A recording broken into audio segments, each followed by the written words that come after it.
아멘. 우리 차세대가 정말 열심히 준비한 찬양 영상입니다. 영상 첫 장면에서부터 가슴이 깊이 울려옵니다. 먼저 왕관이 등장하죠. 그리고 곧이어 가시관이 나오다가 그 가시관이 왕관하고 연결이 됩니다. 왕관은 영광입니다. 가시관은 고통입니다. 영광과 고통이 결합된 겁니다. 가시관은 예수님께서 쓰신 것입니다. 사형수가 된 예수님의 머리에 로마 병정이 씌워준 그 가시관입니다. 사실은 씌워주었다기보다는 찍어 꽂은 것입니다. 엄청나게 굵고 긴 가시가 예수님의 그 두피를 뚫고 머리에 박힐 때 사람이신 예수님께서는 비명 지르셨을 겁니다. 머리에서는 선혈이 흘러내립니다. 그런데 그 고통의 가시관이 영광의 왕관으로 이어진다는 의미의 첫 장면입니다. 요한복음은 사복음서 중에서 제일 나중에 기록되었습니다. 마태복음, 마가복음, 누가복음 이 세 복음은 공관복음이라고 우리가 부릅니다. 관점을 공유한다, 관점이 같다, 그런 뜻이겠습니다. 이들 공관복음과 달리 요한복음의 기록 방식이 좀 특이합니다. 특별히 사건의 발생 시간 순서를 꼭 따르는 게 아닙니다. 아주 중요한 주제부터 먼저 선언을 하고 있습니다. 논문으로 말하면 좀 글로 쓰면 두괄식이라고 그럴까요? 먼저 논지를 밝히고 그 다음에 풀어나가는 형태의 기술 방식을 구사합니다. 예수님께서 예루살렘 성전을 척결하신 사건은 지난 주일 교회력으로 지난 주일 종려 주일날 일어나지 않습니까? 공생의 마지막 부분입니다. 그래서 공관복음서는 다 마지막에 기술하고 있습니다. 하지만 요한복음은 특이하게 오늘 본문 바로 앞에 2장 13절부터 아예 서두에 배치를 해 두고 있습니다. 그리고 3장에 유대 사회의 지도자 바리새파라고 그랬잖아요. 니고데모가 등장을 합니다. 지도자라고 번역되어 있는 헬라 말은 아르콘인데 당시 산헤드린 공의회의 회원이라는 뜻입니다. 71명의 회원으로 구성되어 있는 유대 사회의 자율적인 사법기구이기도 하고 또 행정 또 입법기구이기도 한 그런 산헤드린 공의회의 회원이었으니까 상당한 지도자임에 틀림없습니다. 사람이 어떻게 율법과 성전을 회방하고 있다는 말인가? 예수는 과연 하나님의 뜻을 전하라고 하나님께서 보내주신 대선지자인가? 아니면 신성 모독자에 불과한가? 이런 큰 의문과 영적인 번민이 니고데모에게 생겨난 겁니다. 이것이 밤중에 사람의 눈을 피해 예수님을 찾아온 동기였던 겁니다. 예수님께서는 3절로 대답하고 설명하십니다. 진실로 진실로 내게 이르노니 사람이 거듭나지 아니하면 하나님의 나라를 볼 수 없느니라. 하나님께서 통치하시는 하나님 나라를 보고 또 들어가려면 과거의 삶을 회개하고 정결하게 해주시는 하나님의 거룩한 물과 새 마음을 주시는 하나님의 성령을 통해 위에 계신 하나님으로부터 새로운 생명을 받아 태어나야 한다는 내용입니다. 예수님은 니고데모의 그 의문 밑에 깔려있는 더 깊은 질문을 읽어내신 겁니다. 하나님 나라에 어떻게 하면 들어갈 수 있겠느냐는 질문 말입니다. 예수님께서는 모든 인류가 하나님 나라에 들어갈 수 있도록 당신이 걸어야 하는 길에 대해서 이후에 설명을 해 주십니다. 오늘 본문 내용입니다. 먼저 예수님은 당신을 하늘에서 내려온 인자라고 하셨습니다. 하나님께서 보내주신 인자라는 뜻입니다. 예수님께서는 당신이 하나님께서 보내주신 메시아라는 사실을 나타낼 때 즐겨 이 인자라는 호칭을 사용하셨습니다. 인자라는 호칭은 구약 다니엘서 7장 13절과 14절에 뿌리를 두고 있습니다. 내가 또 밤 환상 중에 보니 인자 같은 이가 하늘 구름을 타고 와서 옛적부터 항상 계신 이에게 나아가 그 앞으로 인도되매 그에게 권세와 영광과 나라를 주고 모든 백성과 나라들과 다른 언어를 말하는 모든 자들이 그를 섬기게 하였으니 그의 권세는 소멸되지 아니하는 영원한 권세요 그의 나라는 멸망하지 아니할 것이니라. 또한 메시아는 기름 부음 받은 사람이라는 사전적 의미가 있지 않습니까? 메시아에 대한 예언 중에서 유대인들이 대표적으로 인정하고 있는 구절은 시편 2편 말씀입니다. 어찌하여 이방 나라들이 분노하며 민족들이 헛된 일을 꾸미는가?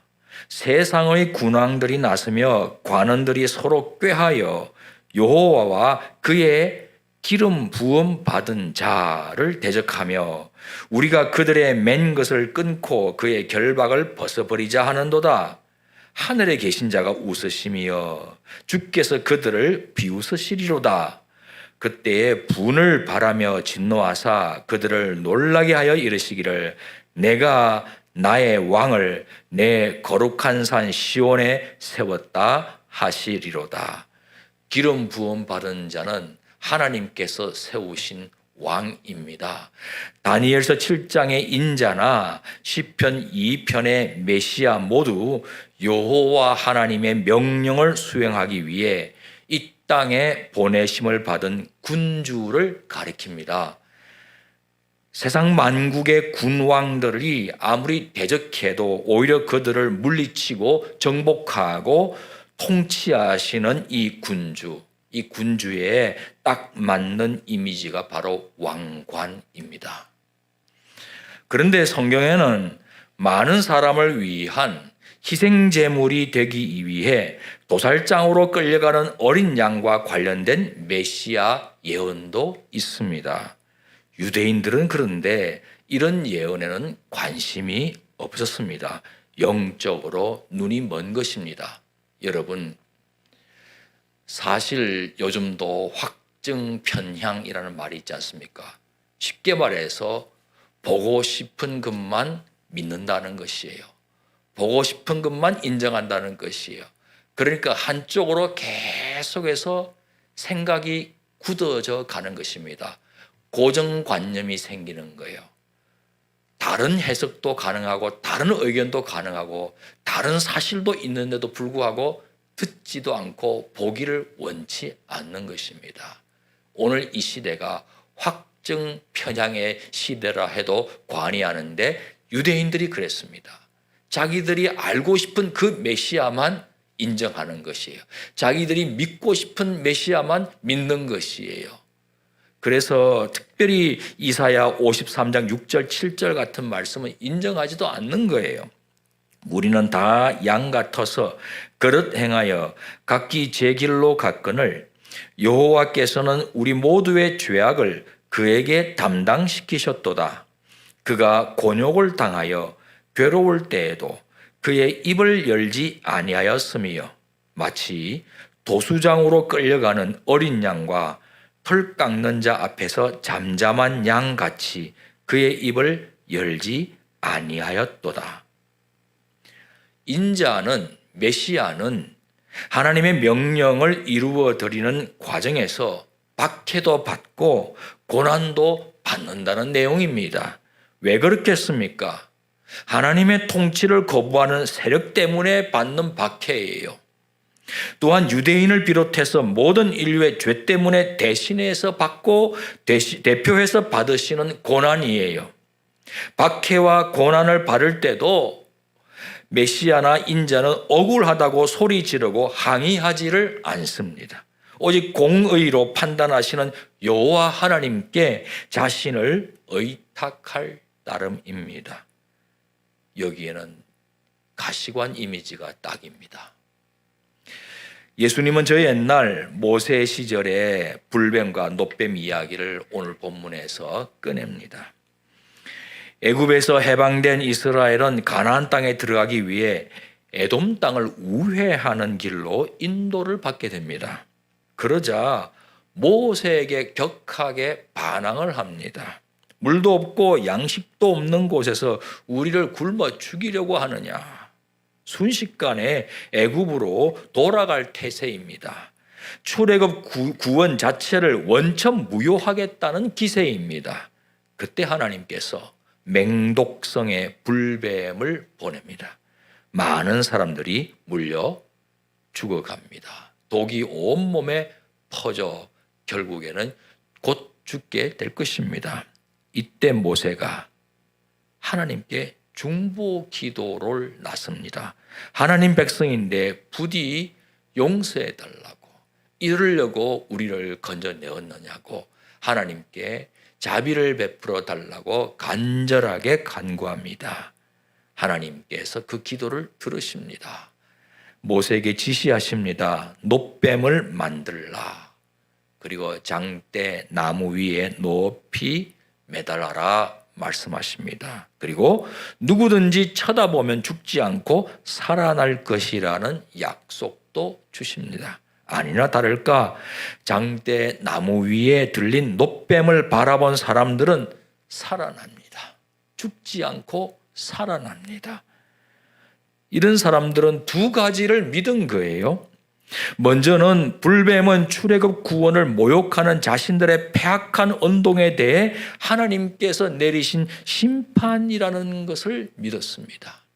또 하나는 그럼에도 불구하고 놋뱀을 쳐다보면 하나님께서 용서해 주실 뿐만 아니라 병까지, 죽어가는 그 병까지도 고쳐주신다는 사실도 믿었습니다. 그렇습니다. 불뱀이 하나님의 심판이라면 놋뱀은 하나님의 용서와 치유입니다. 이스라엘의 역사는 어떤 의미에서는 불뱀과 놋뱀의 교차로 점철되었습니다. 하나님께서는 당신의 백성 이스라엘이 당신께 범죄할 때 심판하셨습니다. 불뱀이죠. 하나님은 공의의 심판주이기 때문에 그렇습니다. 그런데 그 심판이 민족 전체를 멸절시키는 위기를 갖고 올 때 하나님께서는 극적인 순간에 용서를 선언하셨습니다. 그리고 살아날 수 있는 새로운 길을 내어 주셨습니다. 놋뱀이죠. 그래서 이스라엘이 또 새 출발의 기회를 얻게 되는 것입니다. 놋뱀, 불뱀, 불뱀, 놋뱀, 이것이 계속 교차하면서 이스라엘의 역사가 이루어져 온 것입니다. 예수님 당신도 모세의 놋뱀처럼 높이 들리셔야 한다고 말씀하셨습니다. 하나님께서는 범죄한 인류를 멸절시키지 않고 구원과 영생의 길을 주기 원하신다는 약속도 예수님께서 말씀하셨습니다. 모든 인류가 하나님께서 통치하시는 하나님 나라에 들어가서 영생의 복을 누리기 위해서는 당신이 먼저 십자가에 달려 높이 달려 돌아가셔야 한다는 사실을 이 요한복음 3장에서 예고하신 겁니다. 오늘 성금요일 예수님은 빌라도 법정에서 사형 선고를 받으셨습니다. 사형 선고 받으신 다음 예수님은 로마 병정으로부터 채찍에 맞으셨습니다. 그 끝에 쇠조각이 달려있는 채찍입니다. 맞을 때마다 살점이 떨어져 나가게 되어 있습니다. 채찍 맞는 동안 예수님의 몸은 터지고 찢어지셨습니다. 죽은 거나 진배 없는 상태였습니다. 끔찍한 고통입니다. 십자가 지고 언덕길 올라가시는 내내 넘어지고 또 일어나고 넘어지고 하면서 사람들의 조롱을 받았습니다. 심지어 침뱉음도 당하셨습니다. 창조주 하나님께서 피조물로부터 경배받기는 고사하고 말입니다. 고통입니다. 처형 장소에 도착하자 예수님의 옷은 벗겨졌습니다. 수치와 부끄러움마저 다 드러났습니다. 고통입니다. 그리고 예수님의 손목과 발목은 십자가 형틀에 대못으로 박히셨습니다. 여러분, 손톱 밑에 바늘 꽂아 넣는 것도 기절하지 않습니까? 그런데 손목과 발목에 끔찍한 그 대못으로 박히신 겁니다.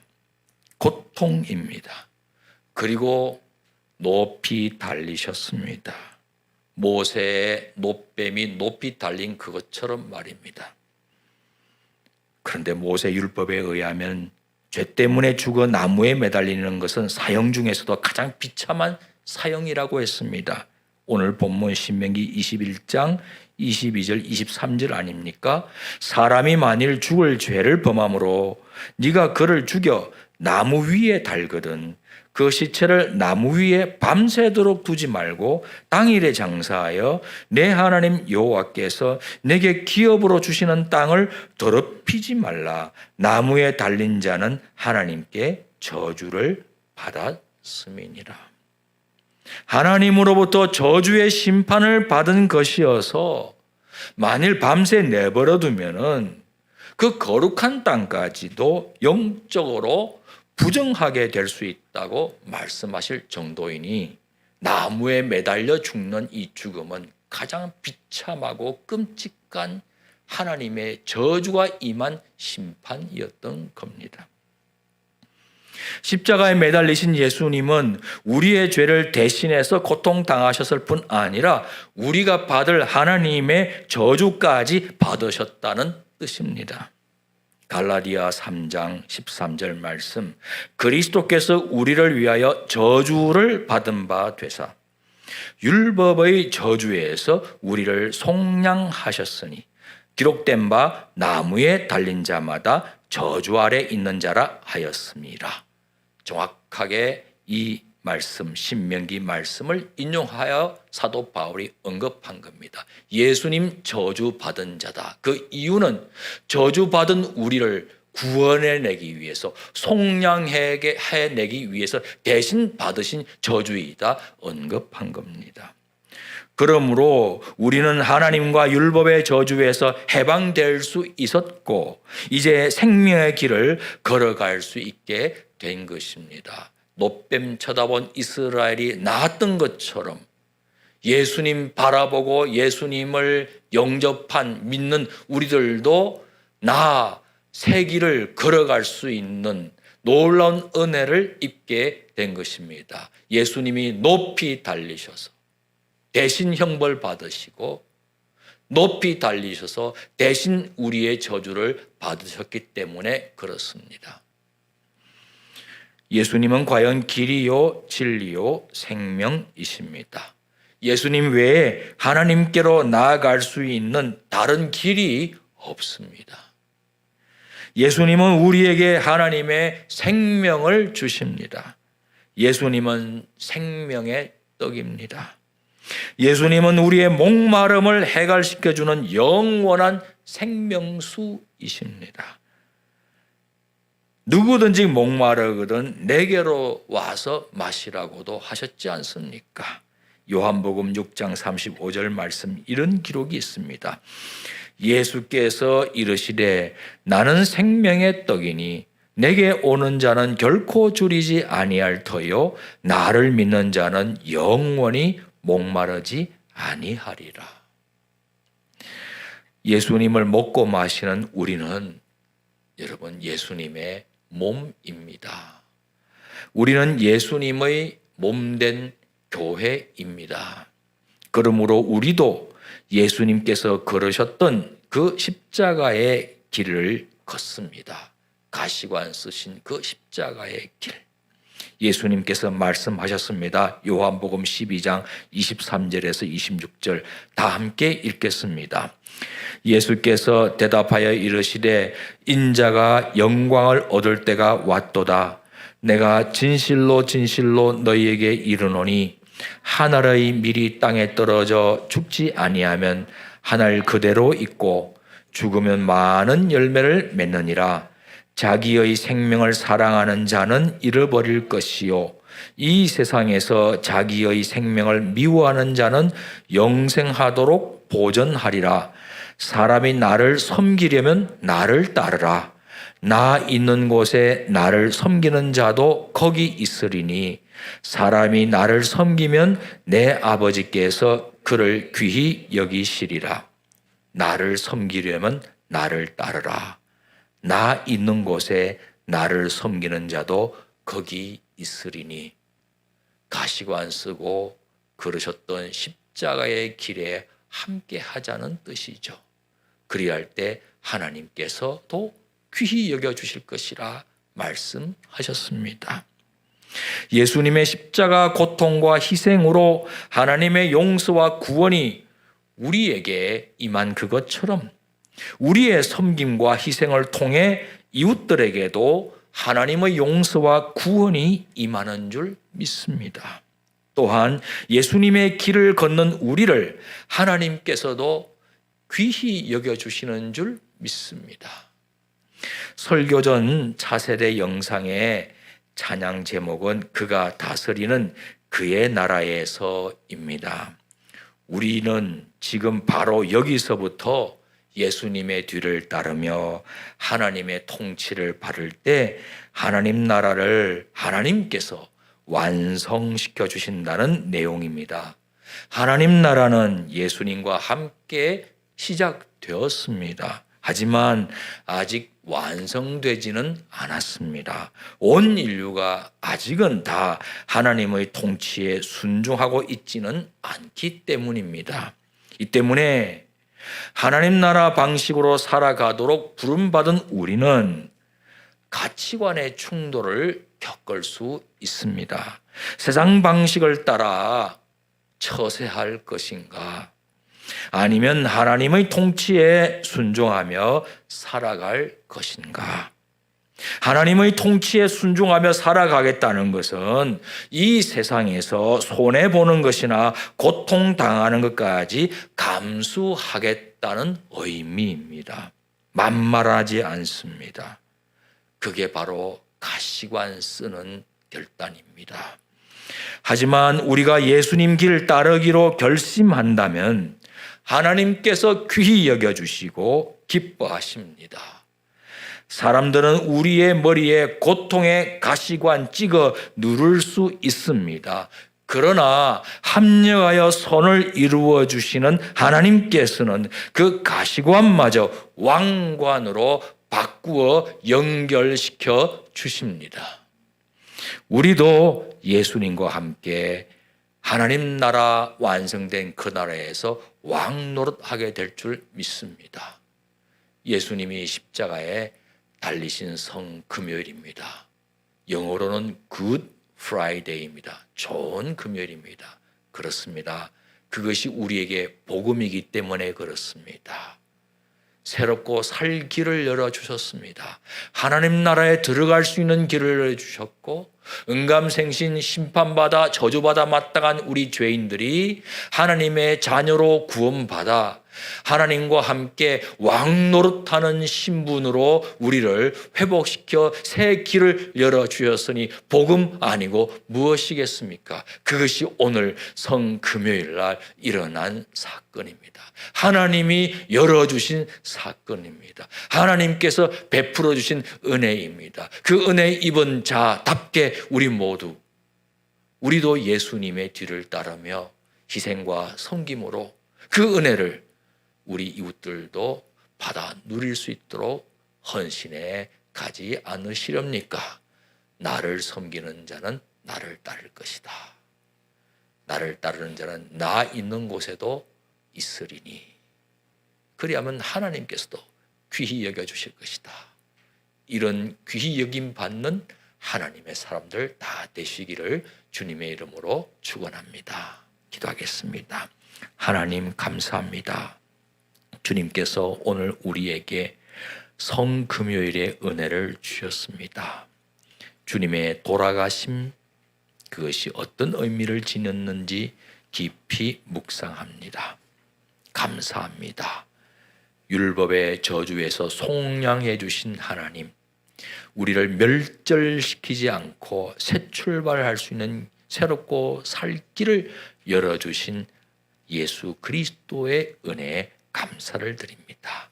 하나님, 우리도 이제 예수님 뒤따라 가시관 쓰신 십자가의 길을 걸으셨던 예수님 뒤따라 우리 또한 이 세상에서 손해와 불이익도 감수하며 자기를 부인하고 자기 십자가를 지고 따라가기를 원합니다. 연약하여 감당하기 어려운 순간에도 이 결심을 기뻐 받으시는 주님께서 함께해 주셔서 성령의 권능을 덧입혀 주심으로 끝까지 십자가의 길을 다 걸어갈 수 있도록 도와주심으로 왕관으로 이어지는 놀라운 영광에 도달하게 도와 주옵소서. 예수님 이름으로 기도하옵나이다. 아멘.